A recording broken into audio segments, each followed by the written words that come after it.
ከብረት 5 እጥፍ የሚጠነክር ግን ከብረት 4 እጥፍ የሚቀል ቁሳቁስ አለ ቢባሉ ያምናሉ? ይህ ንጥረ ነገር ካርቦን ፋይበር ይባላል። ምስጢሩ ያለው በአቶሞች ትስስር ላይ ነው። እነዚህ ጥቃቅን የካርቦን ክሮች አንድ ላይ ሲሸመኑና በልዩ ሬዚን ሲጣበቁ የማይበገር ጥንካሬ ይፈጥራሉ። እና ካርቦን ፋይበር በክብደት ቀላል ሆኖ አስገራሚ ጥንካሬ አለው። አስገራሚ ከሚያደርጉት ነገሮች ውስጥ እጅግ ጠንካራ ነው፣ ቀላል ነው፣ አይዝግም፣ ንዝረትን ይቀንሳል።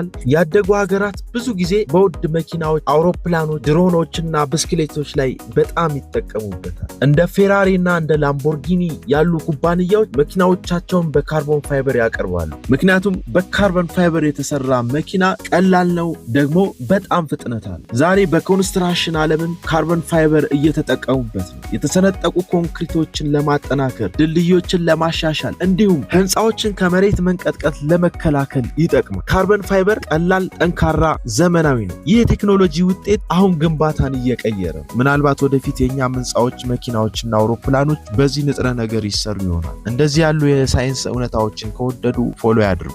ከብረት 5 እጥፍ የሚጠነክር ግን ከብረት 4 እጥፍ የሚቀል ቁሳቁስ አለ ቢባሉ ያምናሉ? ይህ ንጥረ ነገር ካርቦን ፋይበር ይባላል። ምስጢሩ ያለው በአቶሞች ትስስር ላይ ነው። እነዚህ ጥቃቅን የካርቦን ክሮች አንድ ላይ ሲሸመኑና በልዩ ሬዚን ሲጣበቁ የማይበገር ጥንካሬ ይፈጥራሉ። እና ካርቦን ፋይበር በክብደት ቀላል ሆኖ አስገራሚ ጥንካሬ አለው። አስገራሚ ከሚያደርጉት ነገሮች ውስጥ እጅግ ጠንካራ ነው፣ ቀላል ነው፣ አይዝግም፣ ንዝረትን ይቀንሳል።